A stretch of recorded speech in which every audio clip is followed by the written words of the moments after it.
Bismillahirrahmanirrahim. Assalamualaikum warahmatullahi wabarakatuh.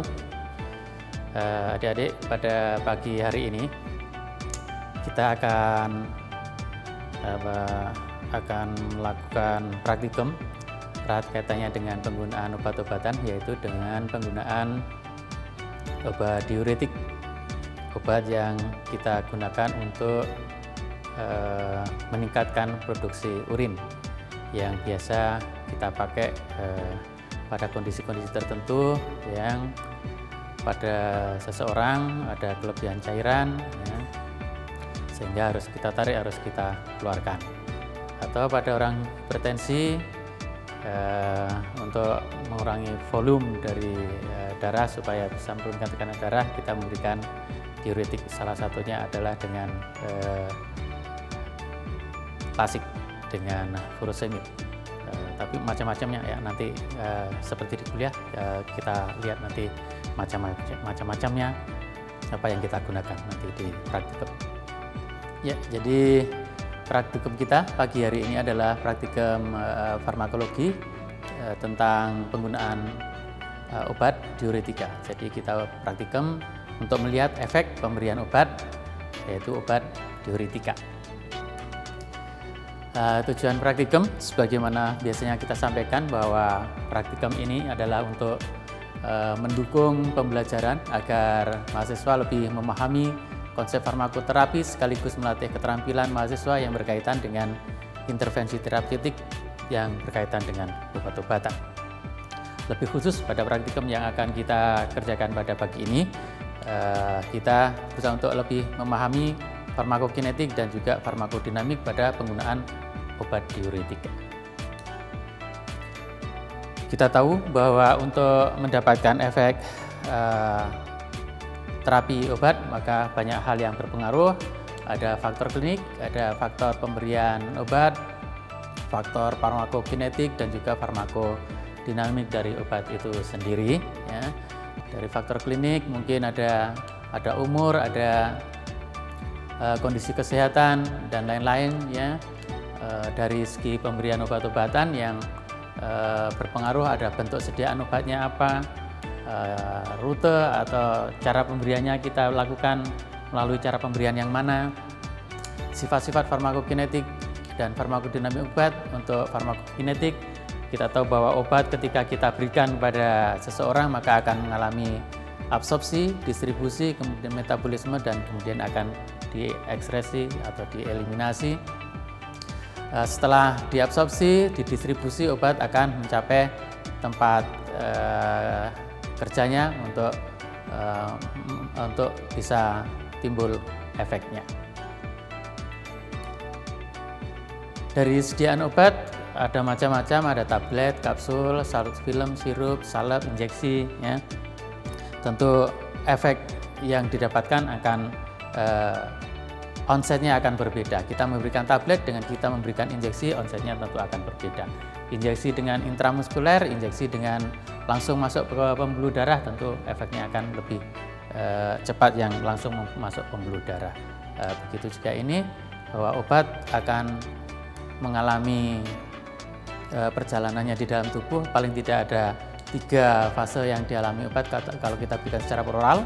Ada fase farmaseutik, fase farmakokinetik, dan fase farmakodinamik. Baru setelah mengalami ini, maka obat akan mendapatkan efeknya yang akan kita lihat.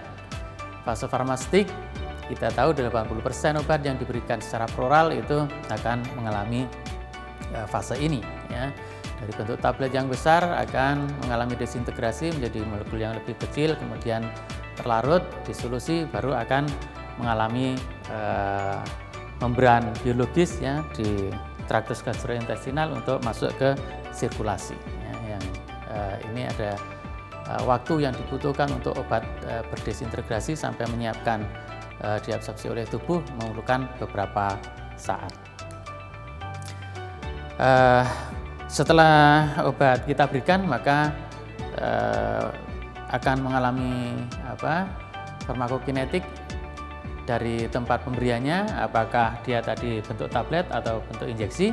Yang tablet tentu akan diabsorpsi di tempat pemberiannya bisa tablet itu bisa kita berikan per oral, bisa kita berikan suppositoria ya, jadi akan mengalami absorpsi di tempat pemberiannya, kemudian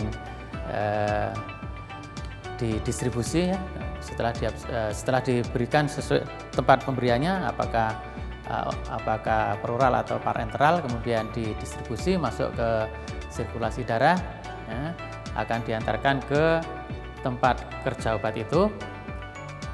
Bekerjanya obat ada yang melibatkan reseptor, ada yang tidak melibatkan reseptor ya.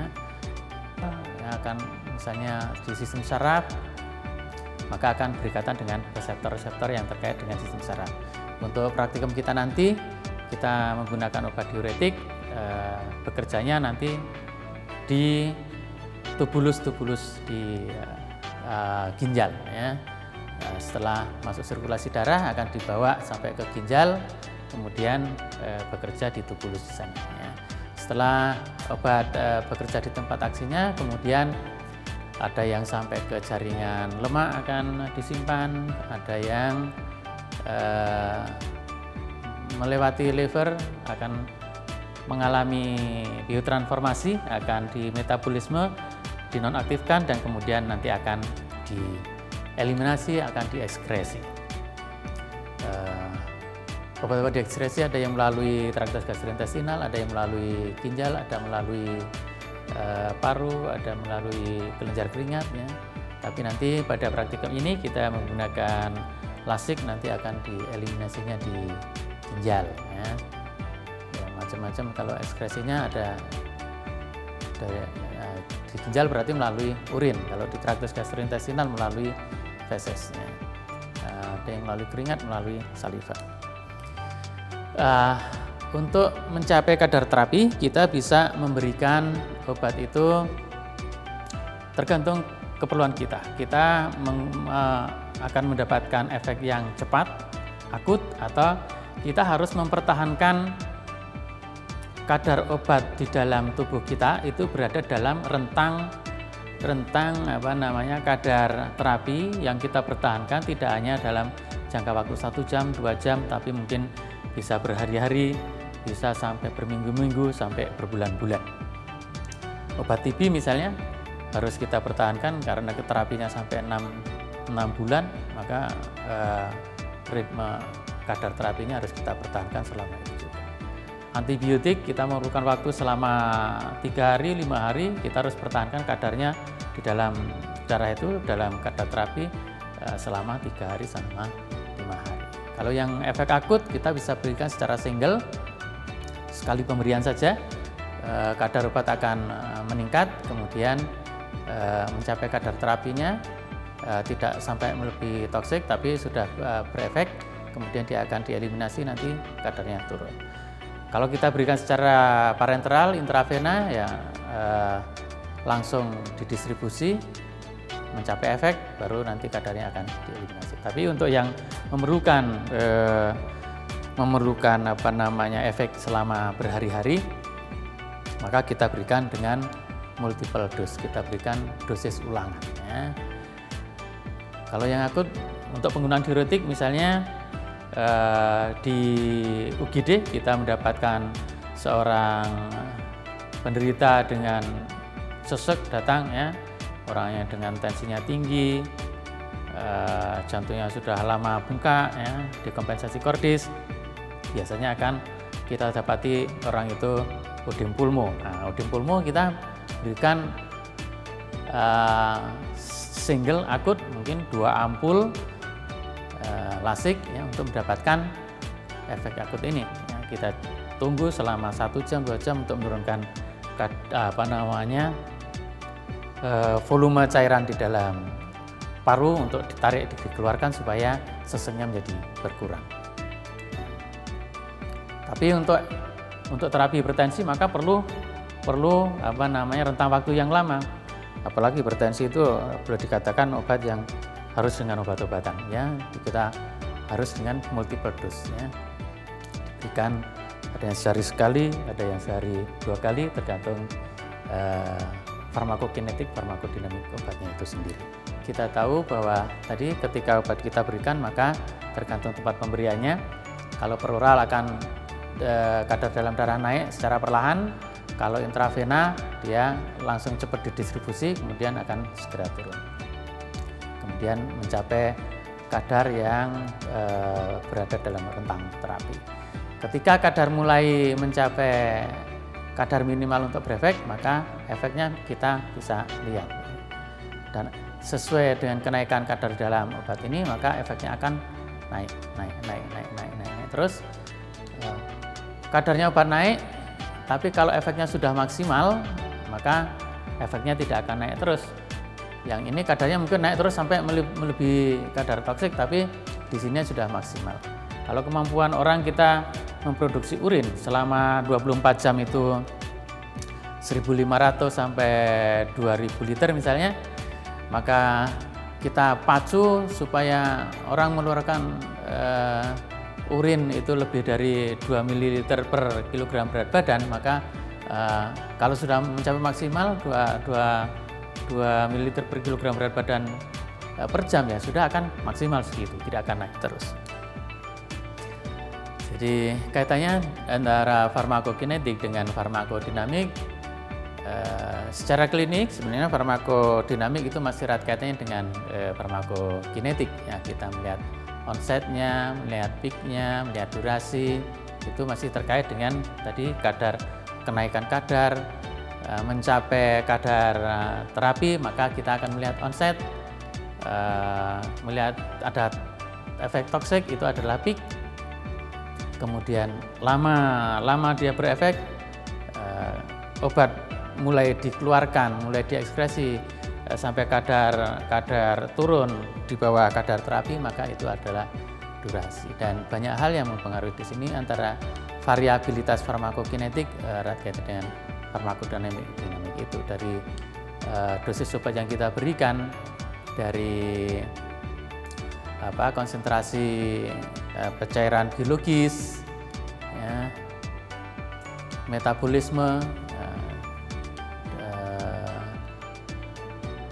kadar terapi obat yang didapatkan, misalnya obat tertentu harus dicapai antara 10 sampai 12 pikogram, ya. Kalau sudah mencapai 12 pikogram berarti secara farmakodinamik sudah didapatkan terapi, tergantung dia bekerjanya akan di reseptor atau tidak ada di reseptor. Kalau yang melibatkan reseptor, dia berikatan reseptor, maka kita akan mendapatkan efek obatnya kita lihat secara klinik. Tapi yang tidak dengan reseptor, misalnya antacid, itu hanya reaksi asam basa saja, maka di dalam lambung dia tidak di reseptor, tapi yang menetralkan asam di dalam. Untuk praktikum ini penggunaan obat diuretik, ya, di fisiologi mungkin sudah dijelaskan bagaimana bekerjanya ginjal untuk memproduksi urin, ya, dari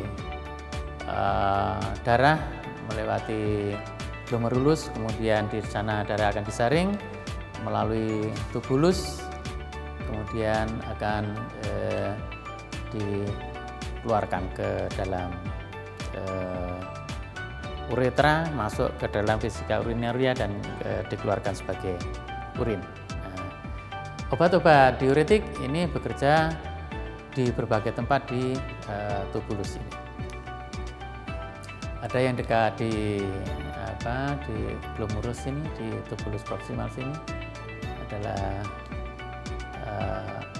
astasolamid, ya, bekerja di daerah ini. Kemudian agen osmotik atau manitol ini bekerja di daerah sini dan juga di daerah sini. Agen ANSA bekerja di daerah sini. Ini yang kita gunakan untuk praktikum obatnya nanti yang bekerja di daerah ini. Thiazid itu di daerah tubulus distalis bagian proksimal sini.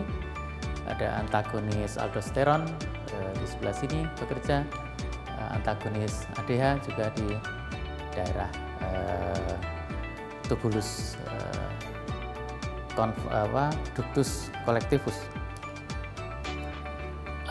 Furosemid atau nama dagangnya mungkin ada lasik, ya, ada macam-macam. Mekanisme kerjanya ini merupakan loop diuretik dengan bekerja menghambat reabsorpsi natrium dan klorida di bagian proksimal dari tubulus renalis tadi, ya. Atau kita mengenal sebagai loop of Henle. Ya. Ini nanti dia dengan kerja itu maka dengan natrium dihambat untuk masuk ke dalam tubulus lagi, maka satu natrium akan membawa 4 molekul air sehingga air akan dikeluarkan lebih banyak dalam bentuk urin. Untuk kinetiknya furosemid absorpsinya sedang saja, bioavailability-nya kira-kira 47 sampai 64%. Obat yang kita berikan secara peroral itu akan mengalami absorpsi masuk ke dalam sirkulasi. Onsetnya kira-kira 30 sampai 60 menit, ya. Kalau kita berikan peroral, kalau kita berikan secara suntian, injeksi intramuskuler kira-kira 30 menit. Kalau kita masukkan langsung ke vena, ya, tadi langsung masuk vena kira-kira 5 menit. Pada praktikum kita menggunakan tablet secara peroral, tapi ada 2 kelompok nanti. Satu diberikan obat yang betul-betul itu obat diuretik yang dia akan berefek menaikkan produksi urin, sedangkan kelompok yang lain akan diberikan placebo, obat yang tidak mempunyai efek. Nah, kemudian kita nanti akan lihat apakah yang diberikan obat yang betul-betul berefek dengan yang placebo saja itu nanti berbedanya bermakna apa tidak, ya. Metabolismenya di lasik atau furosemid tadi, metabolismenya di liver, metabolitnya dalam bentuk glukuronid, ya, atau 2-amino 4-kloro-5 sulfonyl antranilic acid, ya. Kemudian dikeluarkan, half-life-nya 30 sampai 120 menit pada ginjal yang normal, bisa sampai 9 jam pada kondisi gagal ginjal. Lasiknya atau furosemid ini pada hemodialisa tidak bisa ditarik dengan hemodialisa. Renal clearance-nya, pengeluarannya kira-kira 2 ml per menit per kilogram berat badan. Kemudian diekskresi melalui urin, ya. Nah, nanti kegiatan praktikum kita akan memilih probandus yang ya harus yang sehat, ya. Kita cek nanti tensinya, kita cek tidak ada kontraindikasi mutlak untuk penggunaan furosemid ini. Untuk tekanan darah kita sebaiknya kalau ada di kelompok praktikum ini yang tensinya 120 mm Hg, maka kita pakai yang 120 mm Hg ini. Tapi kalau mungkin satu kelompok ini tidak ada yang tensinya 120 mm Hg, karena orang kedokteran itu, anak-anak kedokteran itu ada yang meskipun tahu bahwa olahraga itu menyehatkan, tapi ada juga banyak yang malas untuk olahraga. Banyak yang malas, ya, banyak malas olahraga sehingga tensinya mungkin tidak sampai 120, tapi mungkin hanya 110 mm Hg yang kita dapatkan. Maka teman kita bisa untuk kita ambil menjadi probandus dengan tensi 110 mm Hg. Saya sendiri tensi saya itu tidak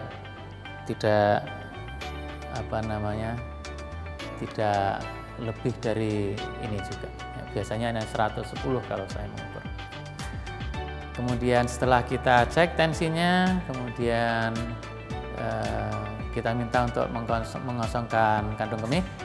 Setelah mengosongkan kandung kemih, kemudian nanti diberi obat ini. Ya, ada 2 macam, meskipun warnanya sama, kapsul ini merah putih, ini merah putih, tapi ini ada dua macam. Yang satu punya efek, yang satu tidak punya efek. Nah, nanti setelah diberi ini, kemudian kita lihat apakah ada efeknya sesuai yang kita harapkan atau tidak. Ya, suruh minum obatnya. Kemudian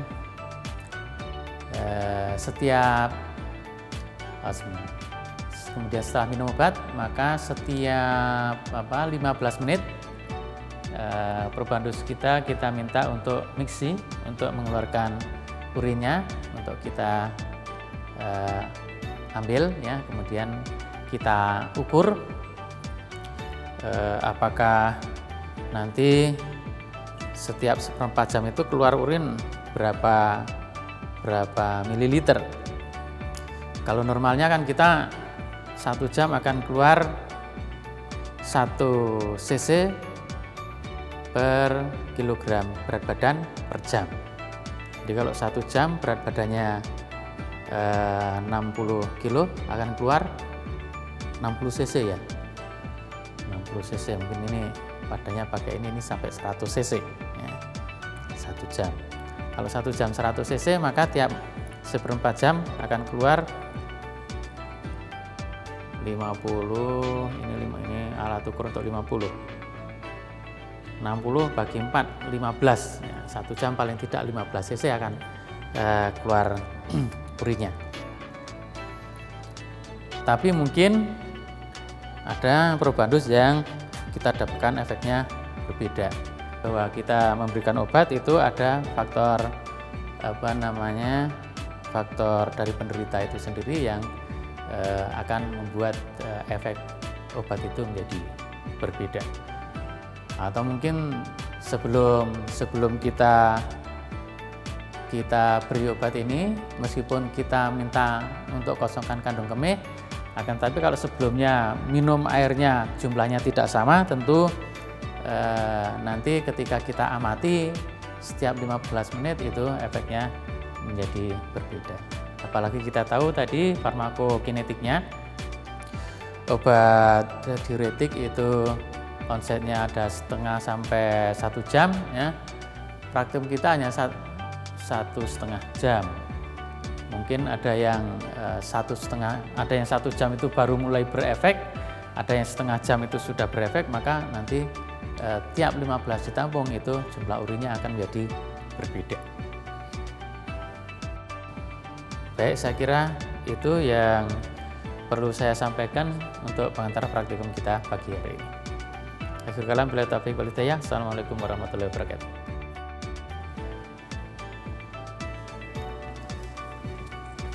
Oke, kita periksa tensinya dulu.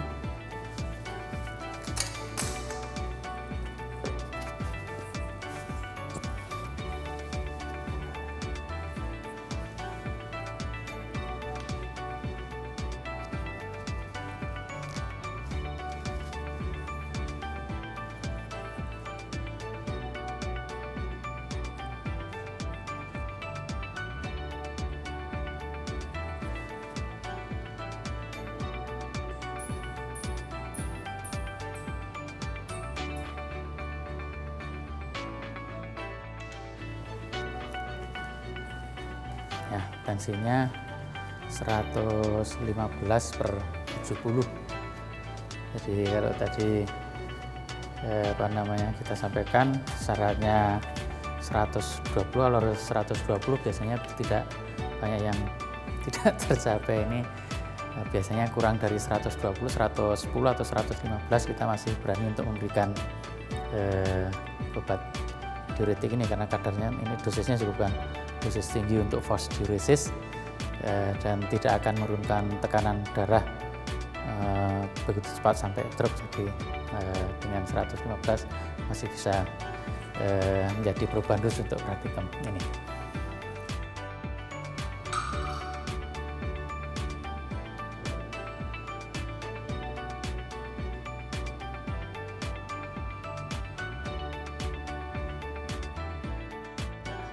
Ya, setelah 15 menit probandus mixi kita tampung urinnya.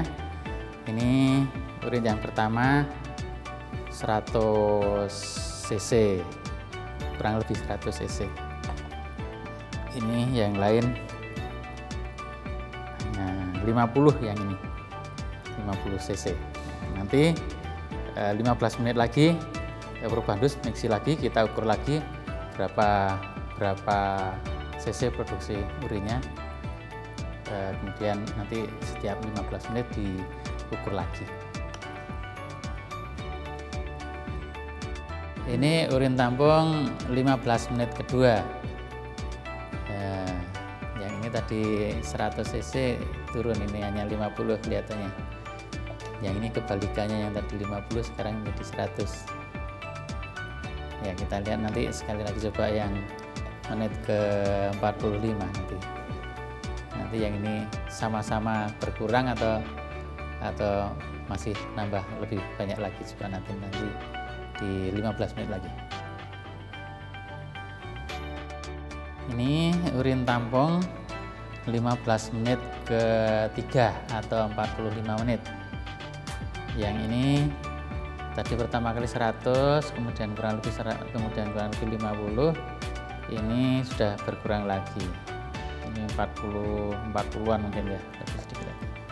Yang ini tadi awal 50, yang kedua 100, sekarang 180-an. Masih tambah, yang ini tambah lebih banyak yang ini. Kalau yang ini sudah semakin turun yang ini. Ada kemungkinan ini nanti menit ke 15 menit keempat yang ini makin turun, ini masih mungkin naik lagi atau yang ini ikut turun nanti. Biasanya karena tadi efek diuretik itu ada 30 sampai onsetnya 30 sampai 60 menit ya. Jadi ini kita lihat efek apa namanya, efek pemberian obat untuk meningkatkan volume urin ya. Tergantung ya, tergantung variasi individunya, tergantung selain mungkin organ ginjalnya, semua juga asupan air. Mungkin kalau asupan airnya berbeda, output airnya tentu akan berbeda. Minum obat tapi asupan airnya hanya sedikit, mungkin kenaikan volume urinnya juga tidak akan sebanyak kalau minum airnya lebih banyak tapi tidak diberikan obat diuretik. Jadi sering dalam penelitian itu harus sama dalam hal intervensi, harus sama dalam hal kondisi kelompok, kondisi pasien yang diberikan intervensi itu. Kalau minumnya 1 gelas, semua harus minum awal 1 gelas semua. Ya, kalau minumnya awal 2 gelas, ya harus 2 gelas semua, setelah itu saya minum. Tapi kalau minumnya yang satu gelas, yang lain ada subjek yang minumnya 2 gelas, tentu nanti urin outputnya menjadi bias, menjadi berbeda. Ya. Oke, ya. Jadi setelah kita lakukan praktikum ini tadi, kemudian kita amati bagaimana efek obatnya pada probandus, kita lihat misalnya ya, ini hasil dari pengamatan pemberian obat furosemid. Mungkin variasinya ya bisa ini seperti ini, tapi mungkin lain probandus kita akan mendapatkan variasi kenaikan dari volume urin yang berbeda-beda ya. Tadi furosemid, ini yang placebo misalnya ya, sering meskipun placebo itu kita mendapatkan volume urinnya itu meningkat ya, dibandingkan yang dibandingkan yang subjek yang kita berikan obat yang berisi furosemid ya. Seperti kita sampaikan tadi di awal bahwa hasil terapi itu tergantung kondisi pasien itu sendiri. Selain itu ya, kalau ini diuretik tergantung apakah apakah asupan airnya tadi, asupan minumnya sama atau tidak. Kita tidak tahu subjek itu ketika keluar sana sambil mixi, ada yang mungkin minum lagi ya, nanti meskipun placebo bisa saja pada menit berikutnya volumenya bisa meningkat ya, sehingga kalau untuk praktikum kita harus kalau kita untuk penelitian maka harus kita kendalikan dengan dengan teliti ya. Jangan sampai perlakuan antara satu kelompok dan kelompok lain itu menjadi berbeda sehingga hasilnya menjadi berbeda, sehingga kalau kita analisis nanti antara kelompok kelompok pemberian obat dengan kelompok placebo itu hasilnya berbeda, tapi berbeda itu menjadi tidak bermakna ya. Atau hasilnya tidak berbeda. Tidak berbeda karena ketika yang diberikan placebo itu harusnya setelah minum obat itu tidak minum lagi, tapi ketika setelah mixi mungkin ada yang minum lagi, sehingga ketika kita analisis yang placebo dengan yang pemberian furosemid betul itu nanti hasilnya menjadi tidak berbeda secara bermakna. Setelah hasilnya kita dapatkan, kemudian dibuat laporan, nanti berisi diskusi tentang bagaimana perbedaan outcome itu bisa terjadi kalau antara kelompok furosemid dengan kelompok yang placebo tadi berbeda, perbedaannya bermakna atau tidak ya. Bagaimana ada outcome yang tidak diharapkan ya, misalnya tadi ini ada yang efeknya kurang atau efeknya yang berlebih ya. Yang diberi obat malah produksi urinnya semakin berkurang, tapi malah yang diberikan placebo loh kok malah tambah tiap menit, 15 menit pertama, kedua, ketiga, keempat malah ada peningkatan. Jadi tadi variasi biologik masing-masing subjek itu ada pengaruhnya, dibahas di situ. Baik, saya kira ini praktikum yang kita lakukan untuk pagi ini, yaitu kita melihat efek penggunaan obat diuretik. Jadi tadi kita melihat bagaimana subjek yang diberikan obat itu urinnya akan meningkat atau diberikan obat tapi produksi urinnya ternyata ada yang dari awal kemudian sudah turun. Jadi nanti kita lihat apakah itu yang semakin meningkat itu yang diberi furosemid atau yang semakin turun itu yang diberi furosemid, sehingga kita bisa bahas apakah itu ada ada bias barangkali di dalam kita melakukan eksperimen ini atau tidak. Saya kira ini praktikum yang bisa kita lakukan pagi ini, mungkin bisa menjadi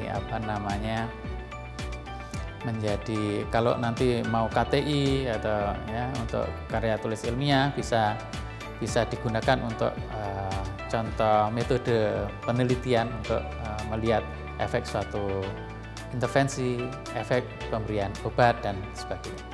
Baik, saya kira saya cukupkan sekian. Akhir kalam bila taufiq wal hidayah. Assalamualaikum warahmatullahi wabarakatuh.